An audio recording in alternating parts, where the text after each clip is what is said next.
Lights complaint வந்து mostly நிறைய இடத்துல லைட் இருக்காதனால அங்கன்வாடி மையம் வந்து 31வது வார்டுல 2 அங்கன்வாடி கட்டியிருக்காங்க. ஒன்று அந்த கொக்கர்குளம் ஸ்கூல்ல ஒன்று இல்லாம அது கொஞ்சம் ரெடி பண்ணி கொடுத்தீங்கன்னா அந்த ஸ்டூடெண்ட்ஸ் கொஞ்சம் ஹெல்ப்பா இருக்கும். உடனே பண்ணிக்கலாம். அப்புறம் மேலப்பாளையத்துல மாநகராட்சி மண்டபம் இருக்கும். அந்த மண்டபத்துல இருக்கு மக்களும் இருக்காங்க அந்த இடத்துல.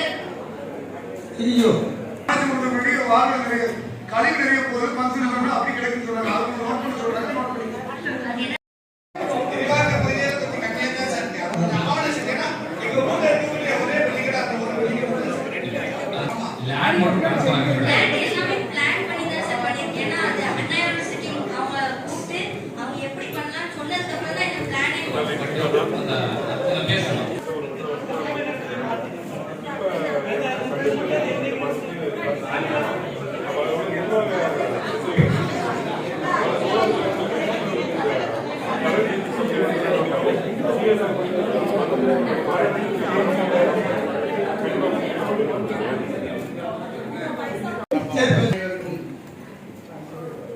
மாலை வணக்கத்தை தெரிவித்துக் கொள்கிறேன்.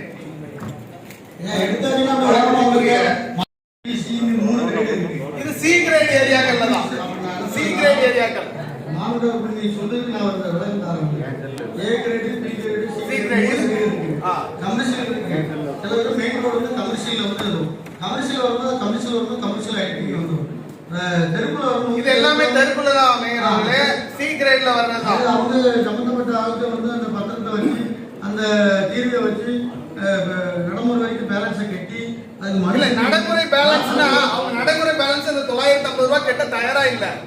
யாருமே கட்ட தயாரா இல்ல. தலைவர் சிறப்பா ஆட்சி பண்ணுறாரு. மக்கள் எல்லாரும் நம்மளை ஏத்துக்கிட்டதா. ஆனா அந்த வரி ஹைக்கினால சில இடங்கள்ல பிரச்சனைகள் வருது. அது எந்த அடிப்படையில நான் கேட்கிறேன். மாவட்ட உறுப்பினர்கள் வந்து அதுக்கு மூலியமாக நீங்க நமக்கு 2 வகையான வாய்ப்பு இருக்கு. ஒண்ணு நமக்கு கமிட்டி இருக்கு. பண்ணி அதையும் இல்ல நம்ம எந்த அடிப்படை 150, 180, 120 இருக்கு. நம்ம மன்றத்துல தீர்மானம் நிறைவேற்றப்பட்டு அது அனைவருக்கும் 100 ரூபாய் ஆகிட்டோம். ஆனா கெட்ட போகும்போது வாங்க மாட்டுக்காங்க. ஏன் அவங்க ஏடபிள்யூ எனக்கு நான் வாய்மொழி உத்தரவா சொல்லி திடீர்னு அடுத்த வீட்டுக்கு 150 ரூபாய் வருதுன்னு போது சில பிரச்சனை வருது. அதே போல பாத்தீங்கன்னா என் வார்டுல உள்ள முக்கியமான இடங்கள்ல 20 வாட்ஸ் பல்பை மாட்டிக்கிட்டு 60 அல்லது 90 கோயில் முன்னாடி போட்டுட்டாங்கன்னு சொல்லி சிவகிருஷ்ணமூர்த்தி சார் இருக்கும்.